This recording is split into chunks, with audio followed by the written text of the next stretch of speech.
to the preamble. This meeting is being recorded and will be uploaded to Biddle Town Council YouTube page. The aim is that decision making should be transparent and in the public domain. Will involve more of our community and local democracy. By being in this council chamber, you are consenting to being recorded and for your image to be added to YouTube. The images and sound may be used in training purposes. Any views expressed are the speaker's own and do not necessarily reflect the view of Biddle Town Council. Please view the guidance on recording and public meetings policy if you need more information. Okay. Right. Item 69, apologies. Councillors Salt, Holdsworth and... Thank you. Any declarations of interest, disclosable pecuniary interests and dispensations, and any other interests? When we're going through the plans of, you know, someone, then just shout up. We'll record it. 71 minutes to approve the minutes from the planning committee meeting held on the 16th of January 2024. These have actually been through town council, so I won't go through them. So is it okay that I sign those minutes? Yes. Please it.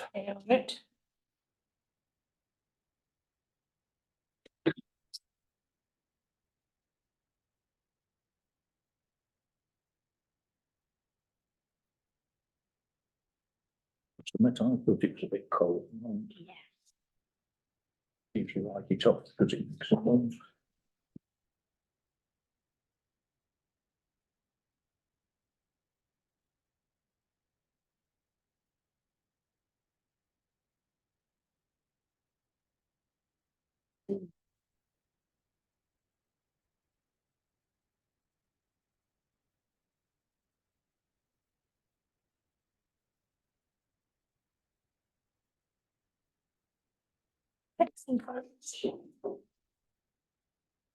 Okay, item 72, standing agenda item to consider any proposed sites for local listing.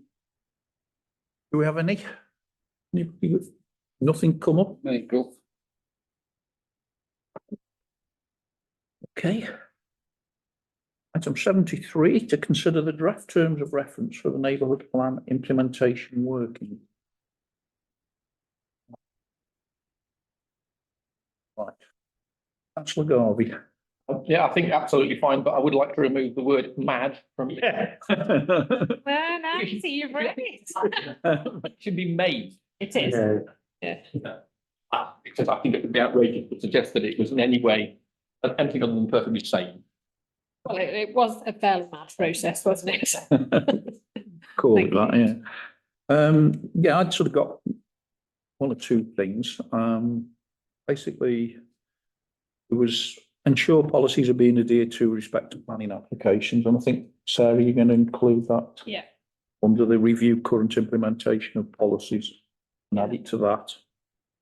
The other one I got was ensure plan is kept up to date with respect to the local plan and MPPF, and basically Sarah's wondering if that's considered national, under the consider national policy changes which may affect future implementation. You probably need to include local plan on that bit as well. And there was another bit. Where's it gone? Lost it.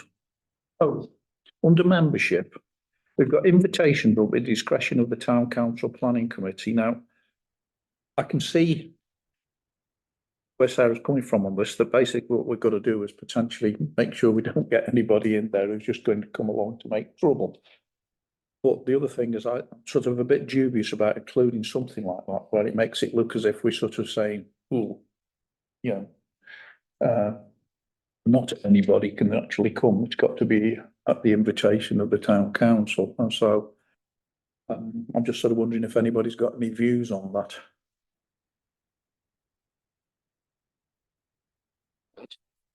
Actually, 8.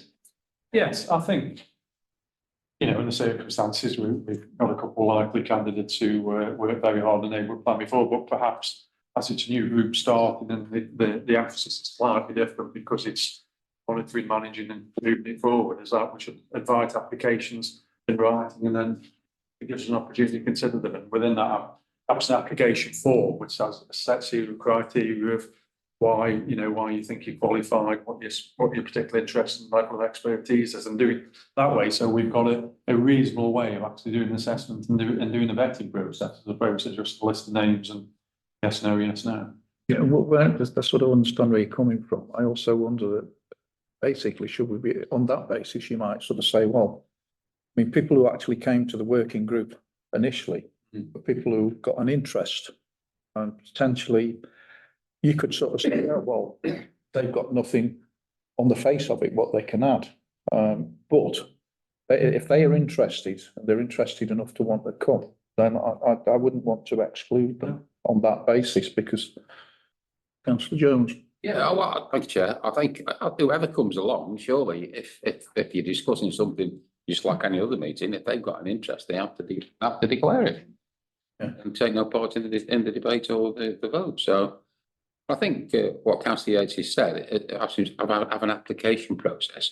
I think if you make it too easy, people will just pitch up, just, to sort of see what it's like, and they might come again and they might not. I think if you make it a process where people have got to do something to engage, then you'll get more people, more likely to get people that are going to be committed to actually getting something done. And I think, I think that's probably the way forward. Oh, it's say, you say you were a member of the original. What do you think? What I mean, I mean, when you came along, were you just sort of thinking, I'm interested? Or was it a case of what can I bring to the party?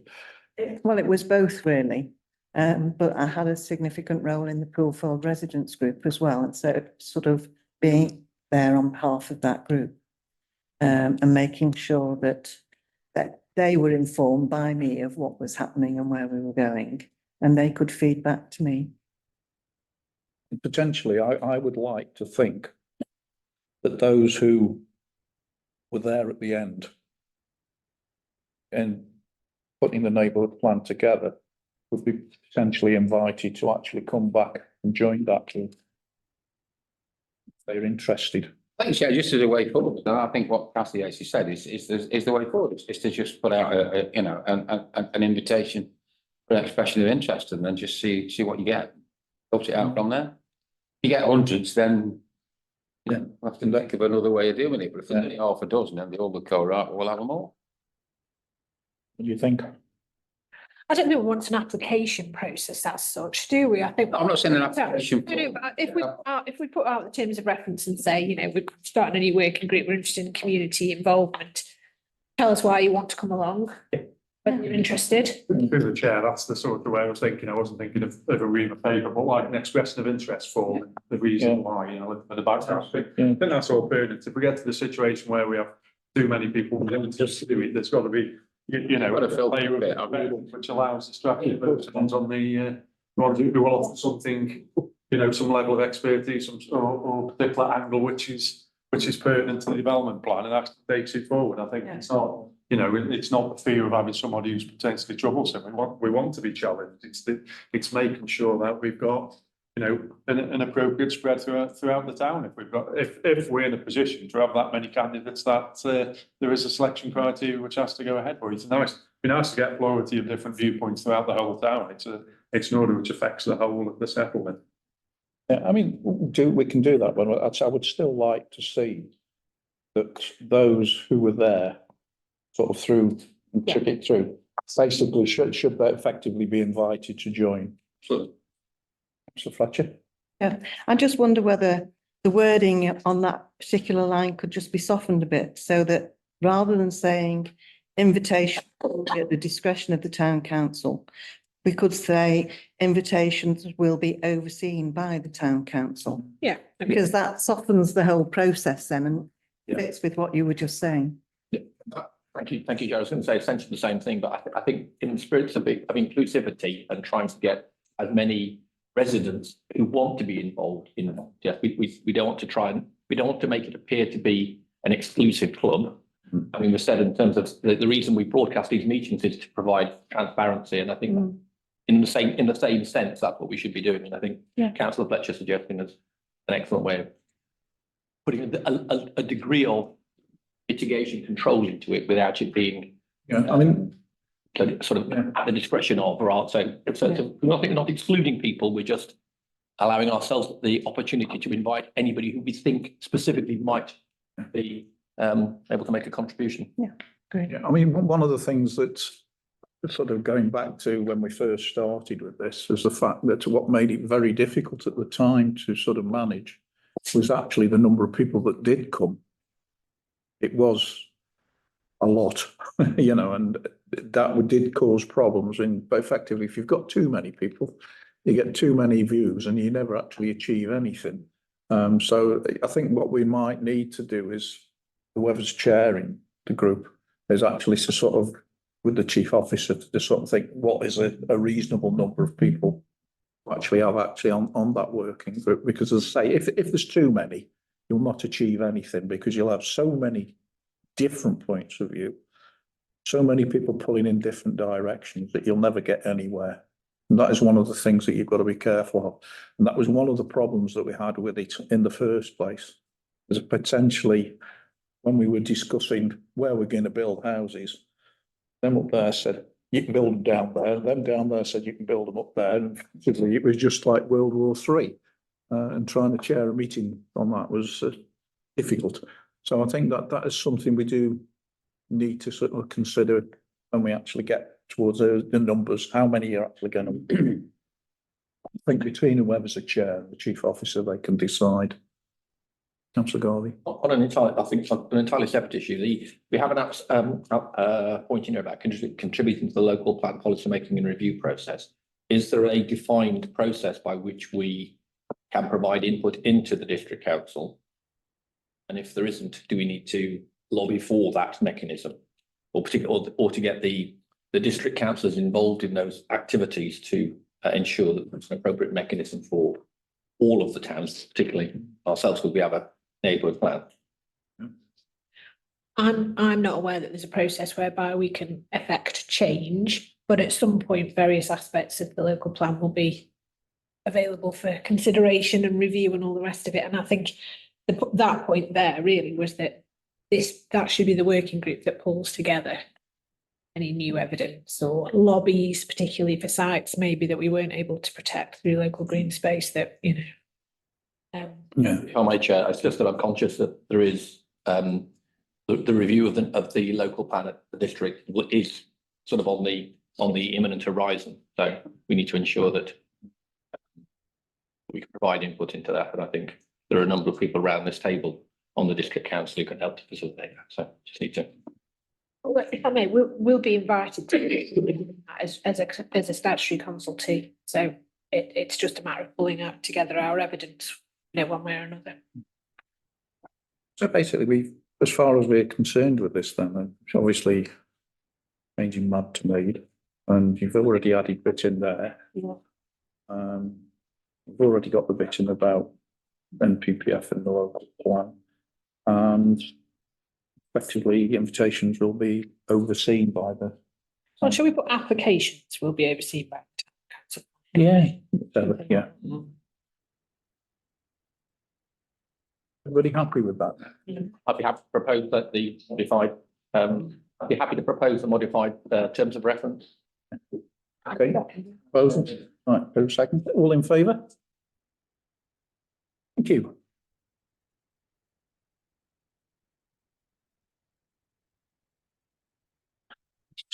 '74 new planning applications. First one is SMD 2024-0035, Nathan Stubbs and Kate Barnett of 82 Brownlees Road, Brownlees. And it's a proposed single-storey rear extension, no pre-application advice. The walls and roof will match the existing, and the doors and windows will be grey UPVC. Going to remove a rear conservatory. The extension will be 4.6 by 4 metres and it will form a kitchen, with the existing kitchen becoming a dining area. There'll be doors to the rear, a window to the side, and there'll be roof lights. I just basically thought, well, I couldn't see any problem. I recommend approval. So we're really happy with that. I'll say no adverse comments, Chair. Yeah. That was NAC. Yeah. Okay, so proposing I recommend approval, no adverse comments. Yeah, okay, seconded. All in favour? Thank you. Next one is SMD 2024-0041, Mr. James of Bradder Farm, Barrage Road, Biddulph. It's an agricultural building to house and feed livestock with underfloor slurry store. No pre-application advice. Walls will be steel sheeting and be slate blue with Yorkshire boarding and concrete panels. The roof will be slate blue fibre cement sheeting and GRP roof lights. The building is to the rear of the existing farm buildings and it's 32 metres by 13.7 metres. And it's the area to house and feed the livestock with a florist store below. Trees are going to be removed to allow for it. They will be replaced surrounding. The farm is approximately 290 dairy cattle and it's 250 acres. It's a working farm and it needs to improve its animal housing and slurry capacity to adhere to regulations. Councillor Jones. Yeah, thank you, Chair. I would propose that we approve this. I don't know what your thoughts were. I'm sorry, I haven't read your comments. But as you said, it's a working farm with a big herd of cows. And it's just developing the business as far as I can see. It's on its own. There's nothing, and it's a big building, and I'll be able to see it from my garden, but it isn't nearby to any great extent to any buildings apart from the cottage across the road, which will be the other side of the farm across the road. So I would propose approval, Chair. Councillor Garvey. Thank you, Chair. Yeah, I think my original thought was about putting a caveat on for agricultural use only, but from the construction, it's obviously an agricultural building. You say it's a working farm. I would just try to ensure that the town council's tree policy is applied. If they're removing trees, that we actually make them aware of I think we have a 3-for-1 policy in the replacement policy. You need to have that adhered to if possible. Yeah, they didn't say how many they were, well, essentially what they were doing was actually behind it to black trees. Just, I think it would perhaps be prudent to make them aware that we do have a tree policy council and ensure they have a copy of it so they know what they're expected to do. Councillor Yates. Just adding to that, if it's feasible, and it's saying literally from the plans, if they create a hedge way around it, which helps with the biodiversity, then that would again comply with the 3-for-1 policy, and it would also become a a proper fixture for for future generations, so to speak. Yep. Councillor Jackson. Yes, just on the slurry part of it, it's when it goes wrong environmentally, it can be devastating into water courses and the rest of it. I do remember a case a number of years ago where the excuse the farmer gave for an escape of flooding was a cow kicked a valve, which so I just that slurry part is foolproof, as it were, that there's no accidental releases of any slurry. Okay. I did have a look at this one, and it's a concrete tank with a barn above. And I thought about that, but it'll be 6-inch concrete at least. And I'd be very surprised if it wasn't built They to. must be pumping it out. Yeah, but they can pump it out at certain times of year, can't they? Yeah. Or it's 6 months and then it's pumped out that time of year. But I'd be very surprised if a modern one. So potentially what we're looking at, we're recommending approval. But we want to sort of invoke our tree policy of 3-for-1 and also make sure that there's no chance of an accidental slurry. Sure. I mean, I was going to say, with the tree policy, we've now got a new biodiversity officer at Staffordshire Moorlands District Council, so I recommend that they seek advice from her, because she's very good, and she's specifically the major role of the job is to specifically look at planning applications, development applications, to see how we can actually get our new plan for nature policies sort of enacted, so to speak. And coming back to the slurry, that this is a bonded store, that's what that concrete thing is, so it does actually trap any potential spillages, but yes, just what very valid point.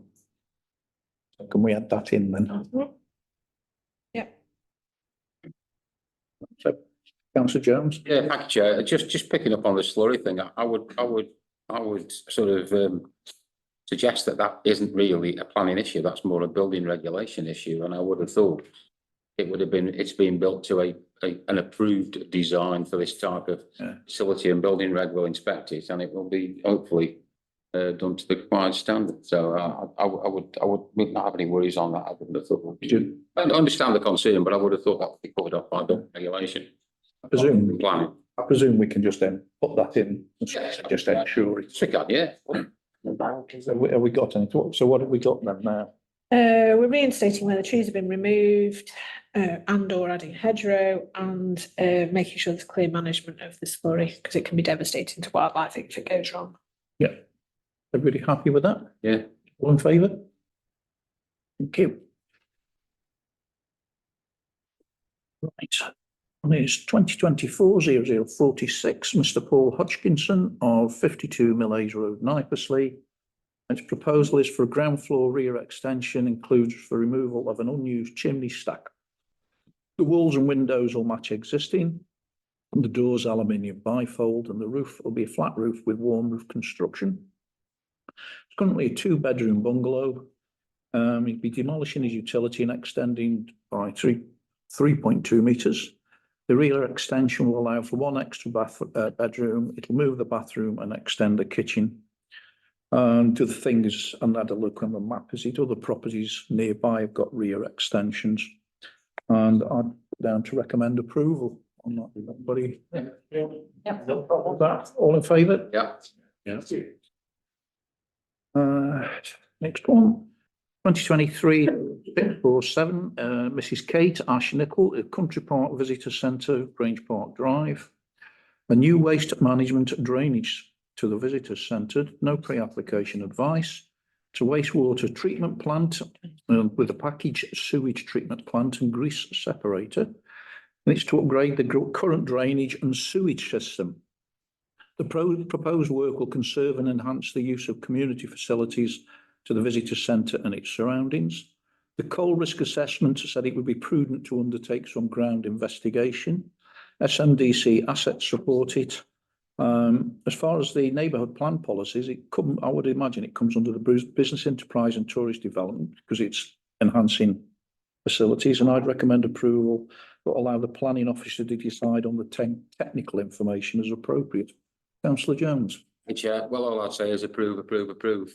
It's been going on for far too long. I noticed there was an exchange between Councillor Kosicki from Kate Thacker to Mark Prophet today, I think, or yesterday.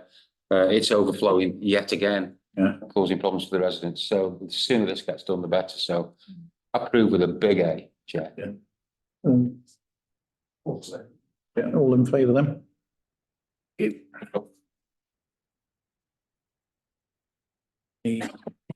you think we should say, just as an interest there, that we do have an interest in the visitor centre? I suppose it's better. Well, council has an interest, doesn't it? That's what I mean. If we just kind of say we're Wouldn't be worth noting. but note that we have an interest in that.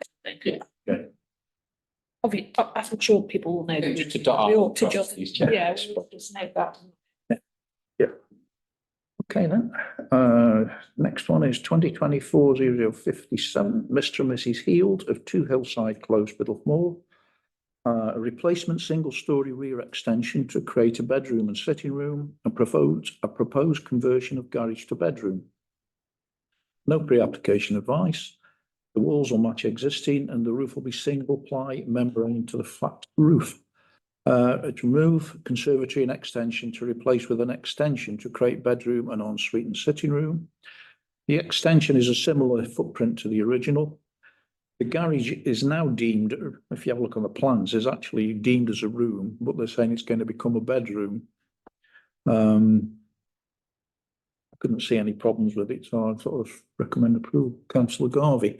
I have one minor concern in terms of the garage wasn't part of the original house, I don't believe. Looking at the adjacent properties that's been built subsequently. Yeah. Therefore, there may be a concern regarding overdevelopment in terms of the increase in the footprint of the total property with the garage and the extension. But remember, they're knocking something down. Looking at the picture, though, it almost looks like the extension is timber. Doesn't look like a permanent, like it has been a permanent structure. It'll be interesting if we can look at the pictures, that would be. Can we get that one up? Possibly, I'm struggling. That's not loading the plans. Are you plugged in? Yeah, there will be. Proposed floor plans. Yeah.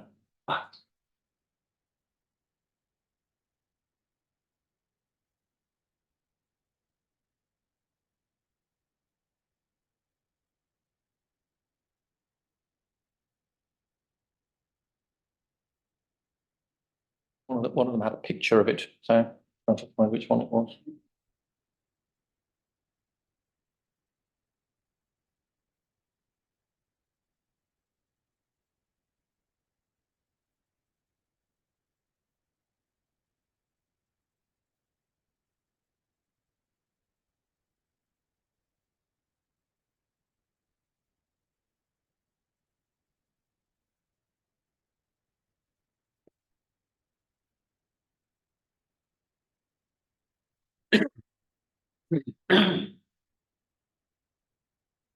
So I presume that the garage is now on their bedroom 2.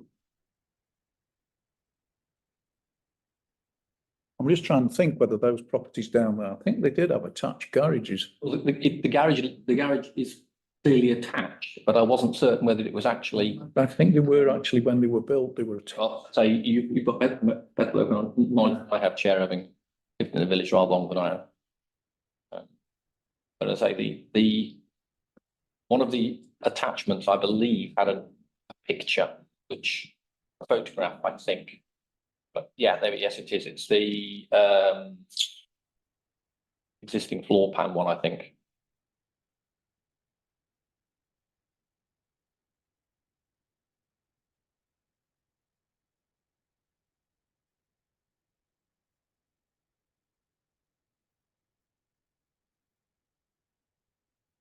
Look, like 40–50% of the floor area, that does, isn't it? It's if you include the garage, it is a significant proportion of the existing floor.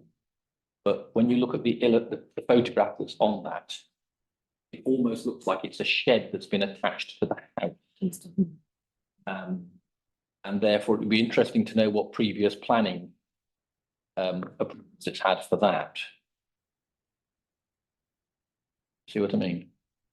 I'm just, it's just a concern. If it's all gone through the appropriate planning previously and been accepted as additions, then. Yeah, I mean, I would imagine that the bit at the back, the 2 rooms at the back, they would be additional. And I would think that they would have had previous planning applications for those. But the fact is, in terms of actually size, they're getting rid of those and rebuilding over them, so. I understand that. I say it's just, in terms of the calculation, if you take into account the existing garage, thought there was clearly a garage and is now a room, if that's considered to be an extension to the original footprint of the property, then I think it exceeds the 50% footprint. So I just raise that as a potential concern.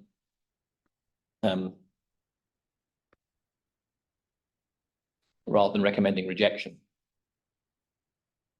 And also say it would be prudent to check that all the existing structures have had the appropriate planning approved for them in the past. I mean, we can actually put it through as recommend approval subject to it not being exceeding the 50%. If that's. Yeah, that would satisfy my concerns. Thank you. Yeah.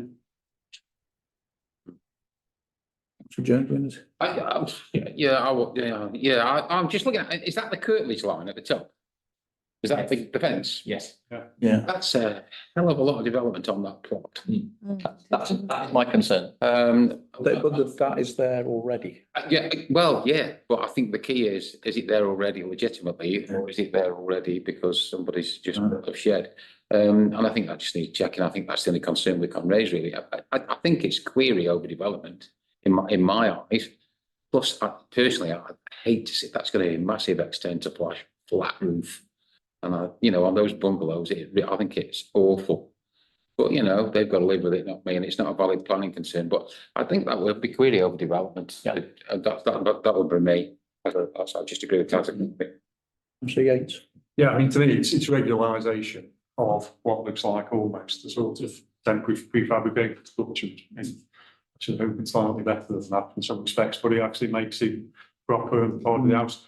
I echo the comments which Councillor Jones has said, the area of flat roof. And I've looked at the elevations, that flat roof is very, very visible from the front elevation, which is disappointing from a design point of view.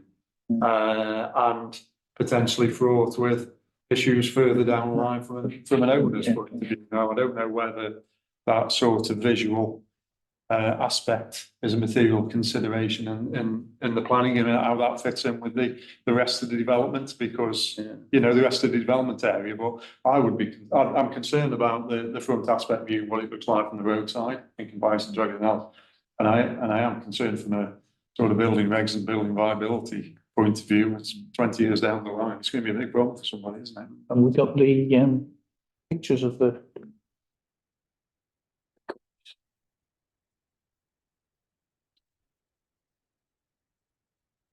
elevations. Yeah,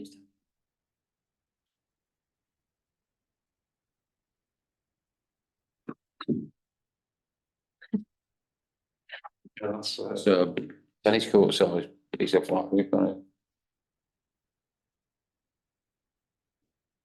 it doesn't look integrated into the building when it's got that kind of flat roof on the front elevation. I don't want that.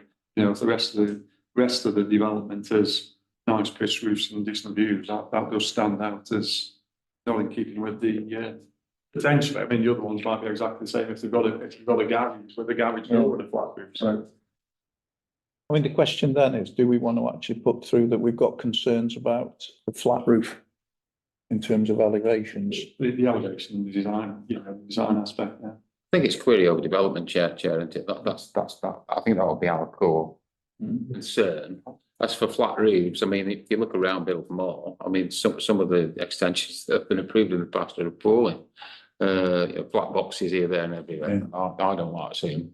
Well, that's just me. So obviously, it's not a major consideration for league, but I think that's got to be the key thing. It just looks like there isn't much garden left on that plot by the time you put all these boxes on the side of it. On the side. Yeah. It's a garden on the side, but it's open aspect. Yeah. Can I just say, it looks like a dog's dinner at the moment. It's a bit ad hoc, isn't it? It does really look awful. And is it going to look any worse? Probably not. Probably would be better. No, I know where you're coming from, but can it look any worse? It looks like dreadful, I might say. I think if I may, through the chair, I think coming back to what I said, I think the only legitimate concern we can have is that it's potentially overdevelopment, particularly if those original structures have been done, I won't say illegally, but without proper planning permission. Which is we don't know that, do we? Well, the thing is, either way, it's a big chunk of development on a very small plot. we've got sort of, again, back down to two options really. A, if we're going to sort of say we're concerned with overdevelopment and basically design in terms of flat roofs, and it's basically the way it looks. What's the finish? We recommend it. Finish, Chair? Is it matching brick and matching windows? We basically on that basis we would recommend refusal. And those would be the two reasons why. You couldn't sort of say, well, we'll recommend approval, but think about these. Yeah. So what we've got to say is either we recommend approval as it stands, or potentially we sort of say we recommend refusal on these grounds. Well, we're advisory, Chair, aren't we? So what we say is that these are our concerns. We don't just recommend approval or rejection. I have issues with that. We seem to have got into doing that. It used to be, it was either NAC, no adverse comments, or we made some comments. So let's just make some comments. All right, then put it down then.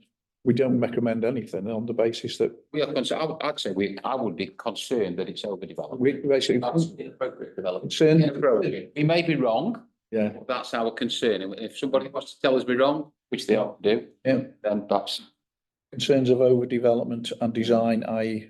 Inappropriate development. in Yeah, it's inappropriate for the flat roof. If I Too can, much flat roof. if I can make another comment as well. When you look at, it's very difficult to get a street view to look at down the drive, but it appears to be a very narrow drive on that corner of the tarmac area of the square of tarmac. So it also seems to be very difficult for vehicular access, and it's going to require more vehicles being parked on the road. It's just, Well, potentially, I mean, The whole- not affecting the drive at all. no, That is already exists. Yeah.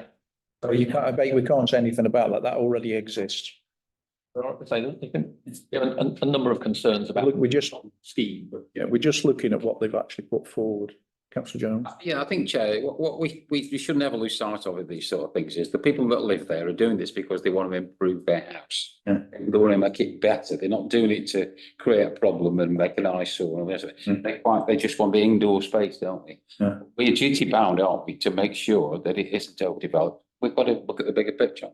Yeah. So I think we just keep it succinct and say, you know, we're concerned that it clearly could be overdeveloped. Yeah. And let the planners at least decide.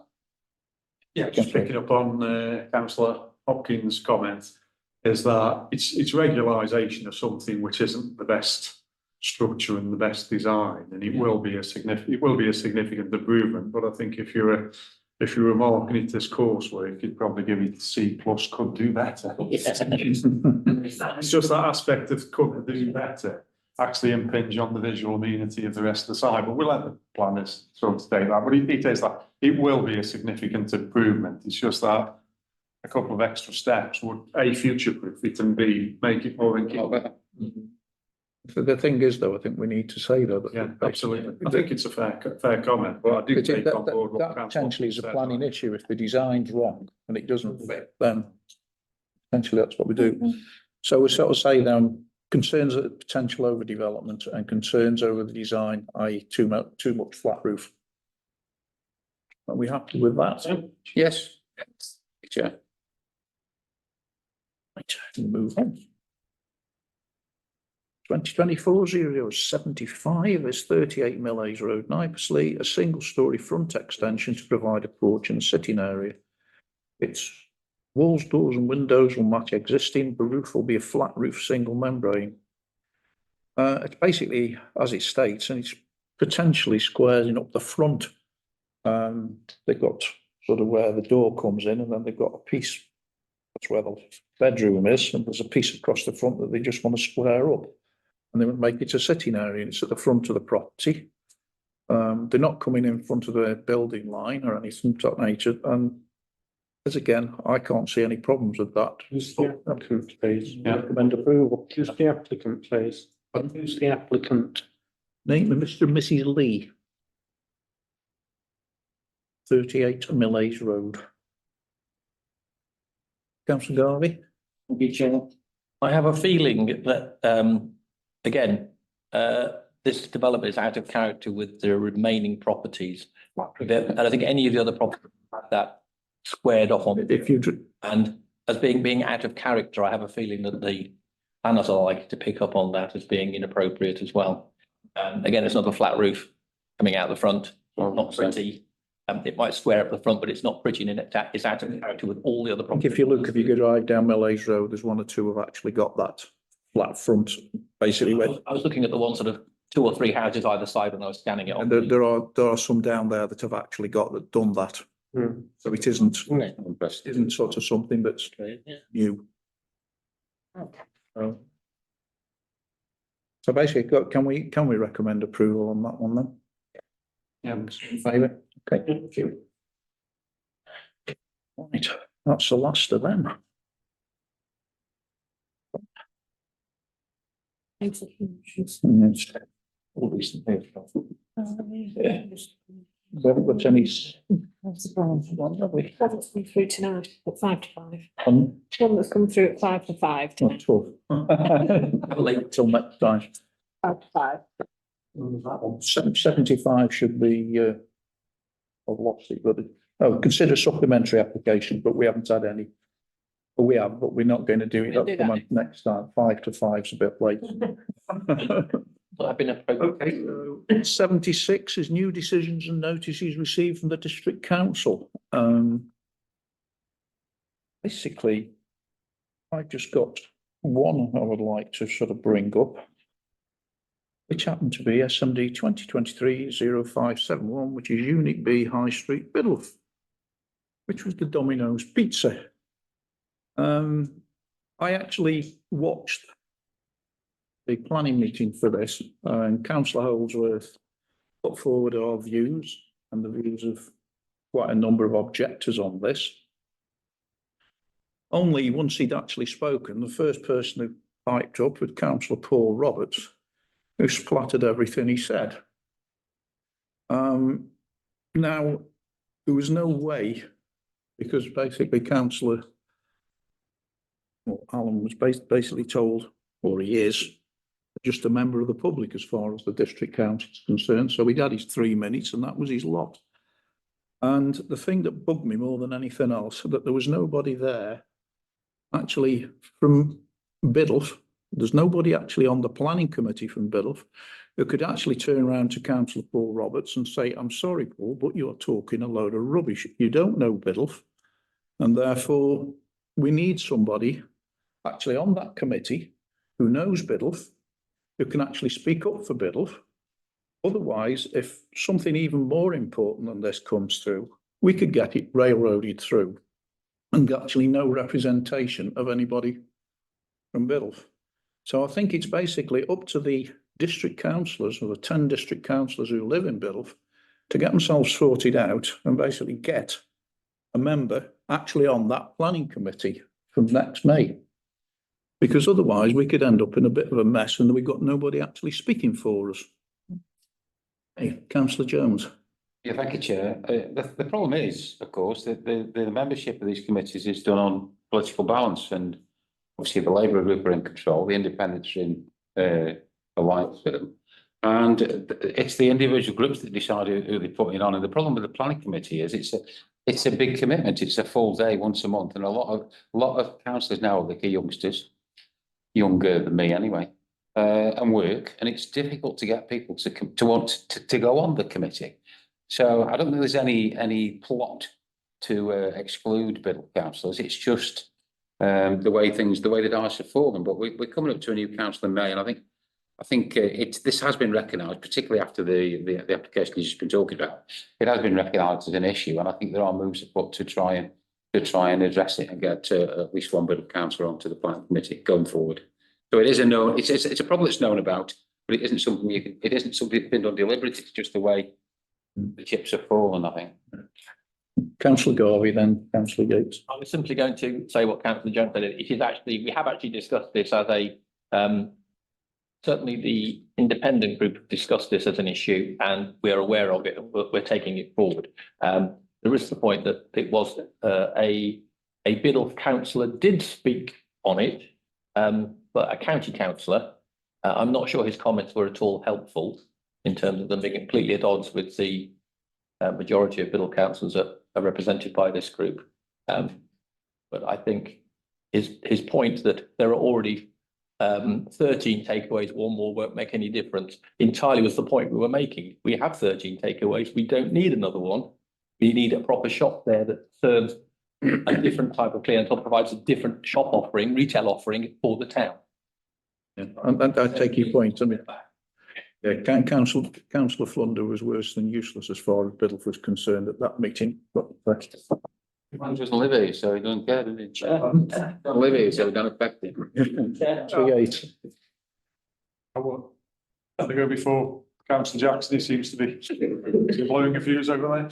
Or it might be on the same page. Strictly speaking, we have got a councillor who represents Biddulph. He just didn't represent the views of collectively Biddulph and Biddulph Town Council in this instance. It isn't as if he isn't or wasn't briefed, but I'm not going to criticise that. I just pick up the point. It is you need an awful lot of training to do that, which is a commitment in itself.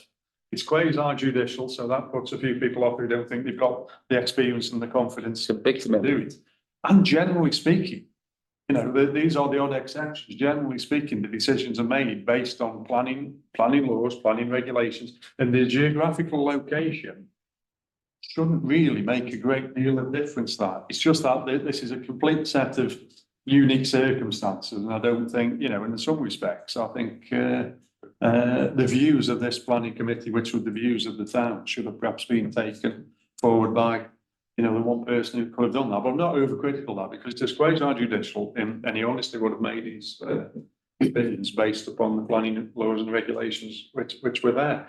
I'm just more disappointed with highways, knowing the traffic issues which we've got, knowing the problems we've got with enforcement, knowing the lack of a loading bay or pickup bay and the close proximity, and just waving it through. I think that's shocking.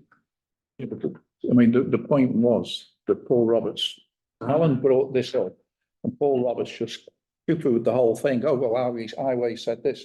And that's why I'm saying that Alan couldn't come back and state anything.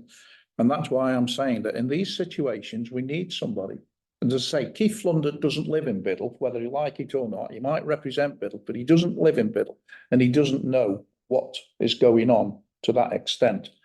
And therefore, this is why I'm trying to make the point that between you, there's 10 of you, you need to get somebody on that committee, because if you don't, it's going to come back, and could come back to haunt us at some later date. Anyway, Councillor Jackson. Yeah, I think even if we'd got 3 or 4 people from Biddulph on that committee, it would have gone through, because there was really, apart from the traffic issue, which I agree with you, I don't think they've investigated that side of it enough, right? But apart from that, I think it would be very difficult for anybody who had served on that planning committee to actually turn it down and find legitimate planning rules and regulations to actually turn it down. And bearing in mind as well, you're up against a big outfit in Domino's, that if it had been turned down, it would have definitely been appealed, and the appeal would have been lost by Staffordshire Moorlands District Council at expense. Oh yeah, I mean, I appreciate that, and I take that, but I think the thing that it brought out was the fact that there wasn't a representative from Biddulph there to actually put forward our point of view. I like And that. that's Council have got more sense. Councillor Garvey. I was going to say, I think, Chair, that we made it quite well. You specifically raised the fact that it was a legitimate planning concern, because there was no demonstrable need for that.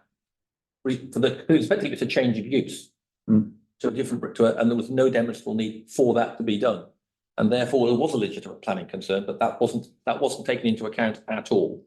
And I'm just, as I said before, slightly disappointed that those who should know better didn't.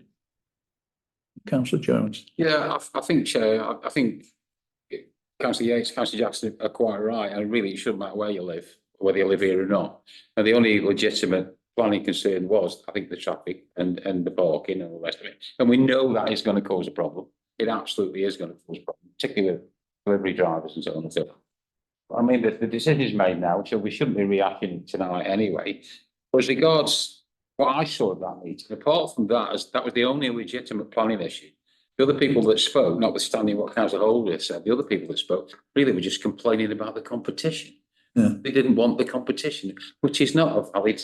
No, that wasn't. So I think the right decision was done on the evidence that they got. And I think, as I say, it doesn't matter where you live, it shouldn't make any difference. But obviously, somebody that lives here is probably going to speak with a little bit more passion than somebody that lives at Warrington, or wherever. I don't know where he lives.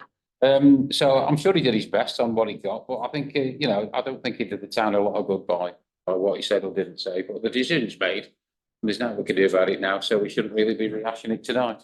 I think the point I was making, I'm trying to make, is not. I agree with you, Chair. Not so much in the fact that it was Domino's and what was happening, is that basically what happened was that there was no one from Biddulph to actually put forward our point. I totally agree with you, Chair, and as Councillor Garvey said, there are moves afoot to try and address it, so hopefully we get on that again. Right, as long as that point taken. Item 77 is appeals, of which there's none. So that's 6:20. Right, Chair. I'll close the meeting. Thank